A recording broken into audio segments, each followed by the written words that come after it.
Estamos de volta com o Jogo do Poder, recebendo o desembargador Ciro Darlan, que é o coordenador das varas de infância e juventude do Rio de Janeiro, contando com a presença do jornalista Caio Barbosa, que deixou uma pergunta, mais uma vez, no bloco anterior. Eu peço que repita. Eu queria saber do doutor Ciro, diante desse quadro dantesco que se apresenta, que tipo de alternativa o senhor propõe, não apenas como desembargador, mas também como homem público que vivencia essa questão da criança e do adolescente há muitos anos, para a gente poder, de fato, resolver essa questão de forma eficaz. Que tipo de medidas o senhor acha que seria adequada nesse momento, não só em relação à justiça, mas ao Poder Executivo, doutor? O Caio, quando nós assumimos a magistratura, nós juramos cumprir e fazer cumprir, respeitar e fazer respeitar a Constituição e as leis do nosso país. Nós temos uma lei, a lei do SINASE, que estabelece regras para a aplicação das medidas socioeducativas. E as regras estão ali na lei. Compete ao governador do Estado fazer cumprir essa lei. O que essa lei determina? Que esses adolescentes, nós estamos em plena discussão sobre a redução da responsabilidade penal e parece que há uma impunidade desses adolescentes, quando, na verdade, a responsabilidade do adolescente brasileiro começa com 12 anos. Um adolescente, aos 12 anos de idade, ele é preso, ele é processado, ele recebe uma representação do Ministério Público, ele recebe uma... Eu acho um equívoco, então, essa campanha levada à frente por alguns setores da sociedade, redução da maioridade penal, inclusive que já contou com a aprovação da Comissão de Constituição e Justiça da Câmara, que já aprovou essa deliberação. O senhor acha que enfim, seria um retrocesso aprovar no Brasil a redução para 16 anos? Isso é um ato de irresponsabilidade, Ricardo, porque é preciso informar. Talvez a sociedade não saiba, nós não somos bons comunicadores, não saiba que o adolescente brasileiro já é punido, né, através de medidas socioeducativas a partir dos 12 anos de idade. Um adolescente que completa 12 anos hoje e amanhã ele comete um crime, um furto, um roubo, um estupro, ele já é punido, é processado, recebe uma medida socioeducativa. E isso é feito nos países civilizados do planeta. Tem um procedimento diferenciado do procedimento destinado aos adultos a partir dos 18 anos.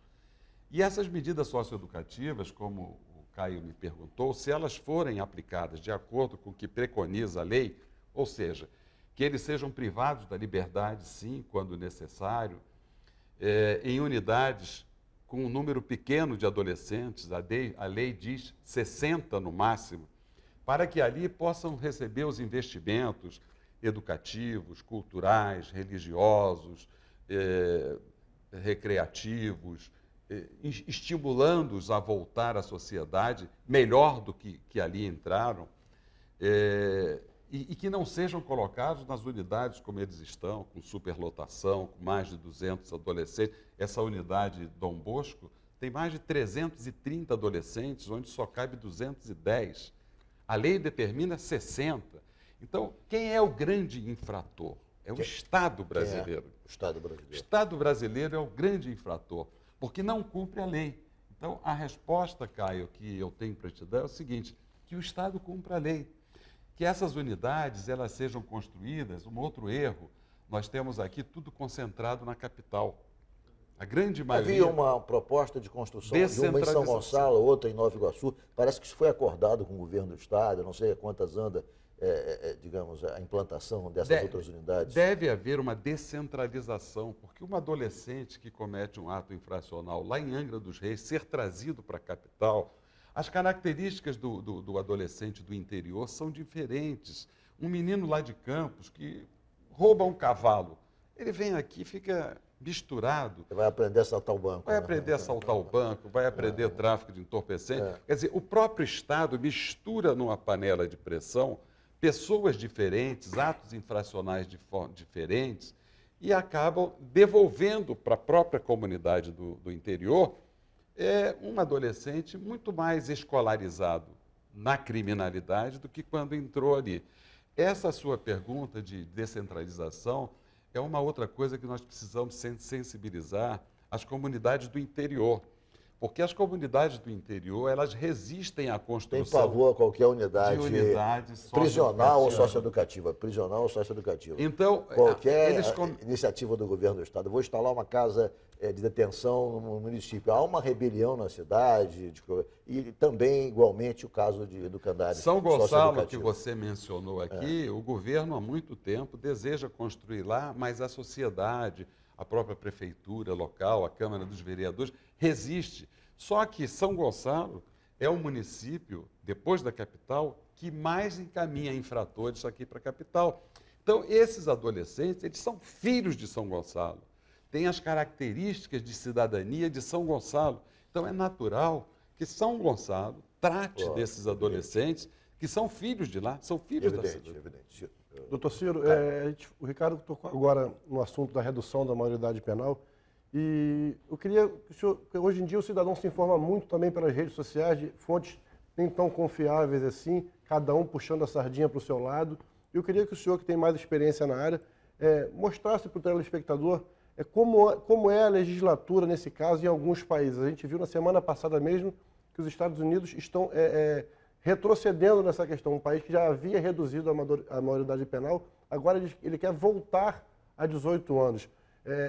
Como nos principais países civilizados, que muitas vezes a gente tem como exemplo, como é a legislação nesses casos, para a gente poder entender um pouco de como funciona nos países mais desenvolvidos, doutor? A Unicef distribuiu aí uma nota recentemente, dizendo que 87% dos países civilizados eles têm a idade penal em 18 anos ou mais. E aqueles que reduziram para 16, fizeram essa experiência, como é o caso da Argentina, como é o caso da Espanha, eles já estão voltando a fixar em 18 anos, porque não deu certo.